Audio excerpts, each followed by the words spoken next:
Good afternoon. हम लोग आज एक छोटी सी ट्रेनिंग के लिए आए हैं इकट्ठा। 15 मिनट लगेगा, मुश्किल से 15 से 20 मिनट। टॉपिक है टूल बॉक्स टॉक। अक्सर हम लोग जो है टूल बॉक्स के, जब भी सेफ्टी प्रोफेशन में जो लोग आते हैं नए नए, तो टीबीटी का नाम बहुत सुनते हैं। टीबीटी करना है, टीबी टूल बॉक्स तो एक बड़ा कन्फ्यूजन रहता है कि ये टूल बॉक्स होता क्या है। जब नया नया आदमी इस प्रोफेशन में आता है और उसका कोई बैकग्राउंड नहीं होता हेल्थ एंड सेफ्टी का, तो फिर वो समझता है कि कोई टूल होगा। जैसे इलेक्ट्रिशियन के भी टूल्स होते हैं बहुत सारे, कारपेंटर के होते हैं, वेल्डर्स के, सबके टूल्स होते हैं, उसी से वो काम करता है। तो जब आप सेफ्टी में आते हैं तो आपको दिमाग में ये भी आता है कि कोई बॉक्स होगा जिसके अंदर सेफ्टी के टूल्स होंगे, है ना। लेकिन ऐसा नहीं है। इसकी एक छोटी सी हिस्ट्री मैं आपको बता दूं कि टूल बॉक्स की शुरुआत तकरीबन 19वीं सेंचुरी की स्टार्टिंग में हुई थी। कुछ बुक्स में उससे 1800 की भी बातें आती हैं, लेकिन जो भी हो, टूल बॉक्स टॉक कोई नया कॉन्सेप्ट नहीं है। बेसिकली जब इंडस्ट्रियल रेवोल्यूशन हुआ और उसके बाद जब इंडस्ट्रीज बढ़नी शुरू हुई तो एक्सीडेंट भी बढ़ने शुरू हुए, स्पेशली कंस्ट्रक्शन में और जो हैवी इंडस्ट्रीज थी उसके अंदर। तो उस वक्त वहाँ पर जो लोग काम करते थे, जब रेट ऑफ एक्सीडेंट या इंसिडेंट देखना शुरू किया तो लोगों ने कहा कि बहुत ज़्यादा एक्सीडेंट्स हो रहे हैं। तो उस वक्त जो प्रो सेफ्टी कह लीजिए या जो सेफ्टी कॉन्शियस लोग थे, उन्होंने एक कॉन्सेप्ट शुरू किया कि सेफ्टी की कुछ बातें हों काम करने से पहले, ताकि एक्सीडेंट को रिड्यूस किया जा सके। तो उन लोग वो क्या करते थे कि काम करने से पहले जो ग्रुप होता था वो इकट्ठा कर लेते थे और सब अपना टूल बॉक्स रख देते थे। उन टूल बॉक्स के चारों तरफ वो लोग खड़े हो जाते थे और उसमें फिर सेफ्टी की ब्रीफिंग होती थी। तो वहाँ से कुछ इंडिकेशन मिलती है कि टूल बॉक्स जो है इस तरह शुरू हुई, वो टूल बॉक्स टॉक हो गई, है ना। कुछ लोग का कॉन्सेप्ट ये भी है, कुछ किताबों में भी आता है कि टूल बॉक्स बेसिकली जैसे सारे हर प्रोफेशन में कुछ ना कुछ टूल इस्तेमाल किए जाते हैं, उसी तरह सेफ्टी के भी टूल हैं। सेफ्टी ऑफिसर्स के क्या टूल होते हैं, उनकी बातें। भाई आपको स्क्रू ड्राइवर और वेल्डिंग मशीन और दुनिया भर की चीज़ों से आप चीज़ों को सही करते हैं, है ना। कोई भी कमियां होती है उसको सुधार देते हैं, उसी से काम करते हैं। सेफ्टी वाले क्या करते हैं, अपनी बातों से, हमारी बातें ही तो हैं, अच्छी बातें कर कर लोगों को समझाना, उनको एक्सीडेंट से बचाना, है ना, उनके दिमाग में हेल्थ एंड सेफ्टी कॉन्सेप्ट को डालना, ये सब क्या है, ये हमारी बातें हैं। हमारे पास कोई ऐसा टूल तो है नहीं। तो उन बातों को अच्छे अंदाज से और बहुत स्पेसिफिक तरीके से वर्कर्स को, या जो भी ऑडियंस है आपकी, इंजीनियर्स हो, फोरमैन हो, सुपरवाइजर्स हो, वर्कर्स हो, उनको उन बातों को बताना ताकि उनके दिमाग में वो सेफ्टी के कॉन्सेप्ट आ जाएं और वो गलतियां ना करें। ये हमारा टूल है, सेफ्टी ऑफिसर का टूल तो यही है ना। अच्छा जी, ये तो बैकग्राउंड हो गया। सेफ्टी टूल बॉक्स जो टॉक है उसकी कुछ खास बातें आप लोग जान लीजिए। ये पार्ट ऑफ ट्रेनिंग है। आपका जो ट्रेनिंग डिपार्टमेंट है उसके अंदर बहुत सारी ट्रेनिंग्स होती हैं। इसमें इंडक्शन ट्रेनिंग भी होती है, या स्पेशलाइज ट्रेनिंग भी होती है, थर्ड पार्टी ट्रेनिंग भी होती है ना। हर तरह की ट्रेनिंग होती है। ट्रेनिंग का मकसद लोगों के अंदर अवेयरनेस पैदा करना, उनको सही इक्विपमेंट्स टूल का इस्तेमाल करना सिखाना, गलतियाँ ना होने देना, अवेयरनेस देना, है ना। डेटा और रिकॉर्ड से समझाना कि जो आप गलत तरीके से काम कर रहे हैं वो कहीं ना कहीं अभी नहीं तो बाद में नुकसान की वजह बनेगी। तो टूल बॉक्स टॉक भी इसी तरह से ट्रेनिंग का एक पार्ट है। बहुत ही इफेक्टिव मतलब तरीका है ये लोगों को समझाने का। छोटा सा ग्रुप, बहुत लंबा ग्रुप नहीं, है ना, कि मतलब 500 आदमी है। वो लोग, बहुत से लोग बोलते हैं मास टूल बॉक्स टॉक, या इस तरह भी कॉन्सेप्ट हो सकता है, कुछ कहीं होता हो, बट ये अच्छा तरीका नहीं है। आपका जो मकसद है वो वर्कर्स को, या जो भी आपके टारगेट ऑडियंस है, उनको समझाना है बेसिकली। तो 15, 20, 25 आदमी, बस इतने ही लोग जो है रहें, या 50, जहाँ तक आपकी बात आराम से पहुँच जाए, आवाज़ आपकी पहुँच जाए, वहाँ तक आपको जो है ये पहुँचाना, ये बातें करना, और स्पेसिफिक तरीके से एक टारगेट, यानी बहुत सारी बातें नहीं करना है। एक खास ग्रुप को खास टॉपिक के ऊपर बताना। नॉर्मली जो क्या बोलते हैं, जो बातें होती हैं, ये हमारी पहले से प्लान होती है। शॉर्ट प्रैक्टिकल ब्रीफिंग्स, 25, 30, 40 आदमी बस। और देने वाला कौन होता है? इंजीनियर है, सुपरवाइज़र हैं, ये बेसिकली उनका तरीका है ना। पॉज करो। ठीक। तो अगर एक जो हेल्थ एंड सेफ्टी डिपार्टमेंट अच्छे से प्लानिंग करे ट्रेनिंग का ये टूल बॉक्स के थ्रू, तो 5 से 6 महीने में आप पूरे ऑर्गेनाइजेशन के अंदर एक अच्छा कल्चर डेवलप कर सकते हैं, बहुत अच्छा कल्चर डेवलप कर सकते हैं। क्योंकि नॉर्मली टूल बॉक्स टॉक जो होती है वो वीकली होती है, स्टार्ट ऑफ शिफ्ट में, यानी कभी 7 बजे होती है, कहीं शिफ्ट कहीं 8 बजे शुरू होती है, कहीं 9 बजे शुरू होती है, कहीं 6 बजे शुरू होती है, जो भी शिफ्ट हो। हफ्ते में अगर आपने प्लानिंग कर लिया कि एक दिन में एक हफ्ते में एक टॉपिक को कवर करना है, मान लिया इस बार हमने पीपी के बारे में बताना है लोगों को, अगले हफ्ते हमको वेल्डिंग के बारे में, उसके बाद वर्क एट हाइट के बारे में, ऐसे करके बहुत सारी सेफ्टी के जो टॉपिक्स हैं आप उसको प्लान कर लीजिए, एक कैलेंडर बना लीजिए, हर हफ्ते का एक टॉपिक तय कर लीजिए। और उसके बाद एक जो शेड्यूल्ड टाइम, जैसे मान लिया आपको मंडे को सुबह टीबीटी देना है, तो आप वेडनेसडे एक दिन पहले, 2 दिन 3 दिन पहले आप उसको प्लान करिए, मोटी मोटी जो बातें हैं, है ना। और लैंग्वेज बड़ी सिंपल होनी चाहिए, वो जो वर्कर्स हैं, जो ऑडियंस है आपकी, उसके लेवल की। आप बहुत पढ़े लिखे हैं, बहुत टेक्निकल लैंग्वेज इस्तेमाल करते हैं, बहुत इंग्लिश में बात करते हैं, वो कोई फ़ायदा नहीं उसका, है ना। आपको उन वर्कर्स के लेवल पे जाना पड़ेगा, है ना, ताकि उनको बात समझ में आ जाए।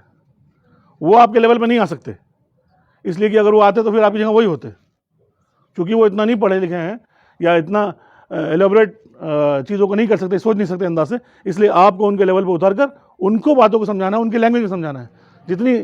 जितना ज़्यादा उनकी लैंग्वेज में आप समझाने की कोशिश करेंगे, उतना ही वो उनके अंदर क्या बोलते हैं, फीलिंग ऑफ रिस्पॉन्सिबिलिटी भी आएगी, ओनरशिप आएगी कि हाँ हम ये हमारा काम है, सीखेंगे भी।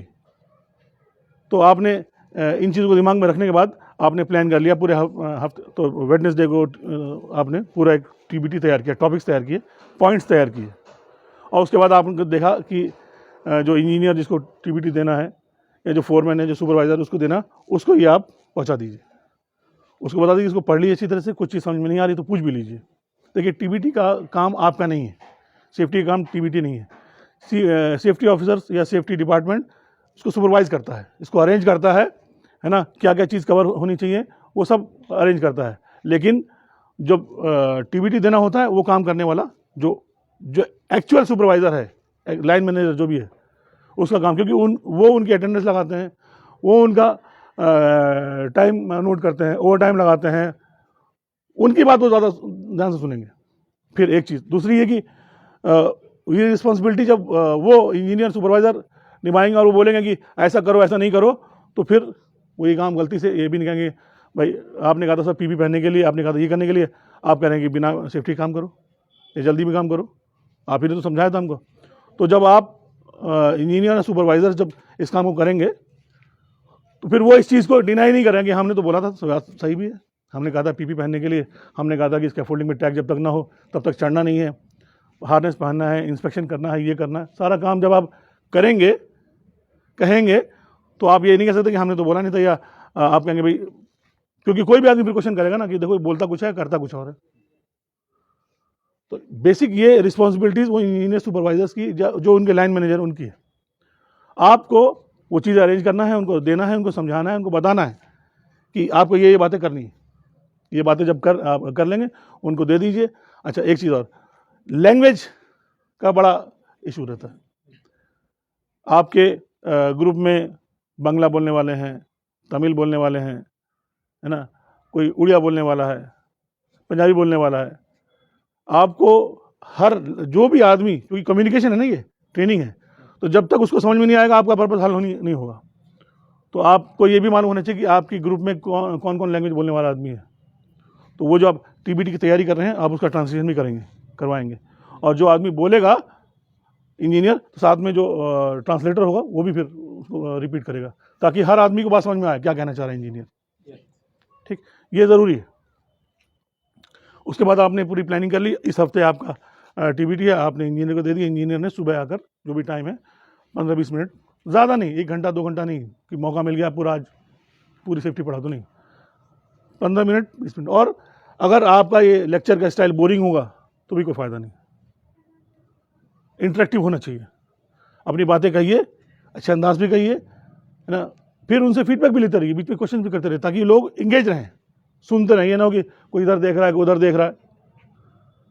जब आप बात कर रहे हैं तो वो आपकी बात सुने, और आप कुछ पूछें तो फ़ौरन जवाब भी दे दे, लैंग्वेज सिंपल हो, उसकी लैंग्वेज में हो, आसान हो, अच्छा तरीका भी हो बात करने का। ये सारी बातें जब आप करेंगे तो उसके बाद समझ में आएगी। अब आपने एक हफ्ते की जो प्लानिंग की उसको दे दीजिए, समझा दीजिए, कोई क्वेश्चन वो करना चाहता है तो उससे पूछ भी लीजिए, कोई चीज़ समझ में आई तो फिर वो ऑन टाइम जब भी होगा टीबीटी का वह पहुँचेगा, टीबीटी दे देगा। आप क्या कर रहे हैं, आप वहाँ खड़े हैं, सुपरवाइज कर रहे हैं कि वो सारी बातें ठीक से कर रहा है कि नहीं। कुछ बातें अगर छूट गई हैं या कुछ और फीडबैक में आपको लगता है कि कुछ कमी रह गई है, फिर बाद में आप आगे उसको क्लियरफाई कर दीजिए, ब्रीफ कर दीजिए, बस ये सेफ्टी का काम है। अच्छा, एक हफ्ते आपने ये किया। अच्छा, टीबीटी का एक टॉपिक मामला ये भी है, इसमें आप ग्रुप्स मतलब मिक्स लोग रहते हैं, या अगर ग्रुप भी है तो आपका टॉपिक जो तय है, मान लिया वेल्डिंग है, तो वेल्डिंग सेफ्टी के बारे में अगर आपको बताना है तो वो चाहे कारपेंटर हो, चाहे इलेक्ट्रीशियन हो, चाहे कोई भी हो, उस वीक में वही टॉपिक चलेगा, है ना। वो टॉपिक फ़ायदा। अच्छा, अगले हफ्ते मान लिया बकेट हाइट है, उसके हफ्ते कुछ और है, फिर उसके हफ्ते कुछ और है, तो इससे क्या होगा, भले ही मेरा टॉपिक ये नहीं है वेल्डिंग का, मैं वेल्डर भी नहीं हूँ, है ना, मतलब मेरा कोई और प्रोफेशन है, लेकिन जब हम उस दिन उस बात को सुनेंगे, पढ़ेंगे, समझेंगे, तो हमको वेल्डिंग से जुड़े हुए सारे हज़ार्ड्स, उसके प्रिकॉशंस, उसके रिक्वायरमेंट समझ में आ जाएगी। ठीक, तो मुझको क्या मिला, उस टॉपिक के बारे में जानने को मिल गया। अगले हफ्ते इलेक्ट्रिकल सेफ्टी के बारे में बात हुई, मैं इलेक्ट्रीशियन नहीं हूँ, लेकिन इलेक्ट्रिसिटी के बारे में जानने मिल गया, उसके हज़ार्ड्स के बारे में मिल गया, प्रिकॉशंस के बारे में पता लग गया, उससे रिलेटेड पीपी के बारे में, प्रोसीजर्स के बारे में मोटा मोटा पता लग गया। इस तरह से वीक बाय वीक जब आप इसको करते चले जाएंगे तो आप देखेंगे 3-4 महीने में आपने सारे टॉपिक कवर कर लिए, और हर आदमी को आपके प्रोजेक्ट पे, आपके कंपनी में हर टॉपिक के बारे में मालूम है ना। कारपेंटर को इसके बारे में मालूम है, उसको उसके बारे में, उसको उसके बारे में मालूम है। हर आदमी एक जनरल अवेयरनेस क्रिएट होगी और एक अच्छा health and safety culture develop होगा। कोई ये नहीं, अच्छा उससे फ़ायदा क्या होगा, क्योंकि आपको वो कल्चर डेवलप करना है। एक आदमी गलती कर रहा है, वो कारपेंटर है, आप मेसन है, आप जा रहे हैं लेकिन आपको मालूम है कि वो गलत काम कर रहा है, तो आप उसको टोक सकते हैं, उसको समझा सकते हैं। अगर वो ज़्यादा काम खतरनाक कर रहा है, काम रोक भी सकते हैं। You have right to stop the work, unsafe work, जो कि लाइफ थ्रेटनिंग हो। ये आपकी रिस्पॉन्सिबिलिटी, लीगल रिस्पॉन्सिबिलिटी की कोई आदमी गलती कर रहा है और वो लाइफ थ्रेटनिंग है, तो आप उसको समझाइए, रोकिए। अगर वो नहीं मानता तो आप स्टॉप कर दीजिए। You have stop work authority. किसी को भी, जो भी वर्कर्स हैं, सबको ये अथॉरिटी है कि अनसेफ कोई काम हो रहा है, इलीगल कोई काम हो रहा है, लाइफ थ्रेटनिंग कोई काम हो रहा है, उसको स्टॉप करें और उसको फिर जो रेलिवेंट अथॉरिटी है या रेलिवेंट डिपार्टमेंट है उसको इन्फॉर्म भी कर दें। इस तरह से आप टीबीटी को कवर करते हैं। मैंने कुछ पॉइंट्स तैयार किए थे, इसमें चीज़ आप शॉर्ट है, ऑडियंस लेवल मैंने बता दिया आपको, बहुत लंबा ना हो। हाँ, जो आप बात करें तो हर आदमी सुन सके उसको, नहीं आपकी वॉइस इतनी क्लियर होनी चाहिए और इतनी मतलब सॉफ्ट यहाँ तक पहुँचनी चाहिए कि हर आदमी सुन सके।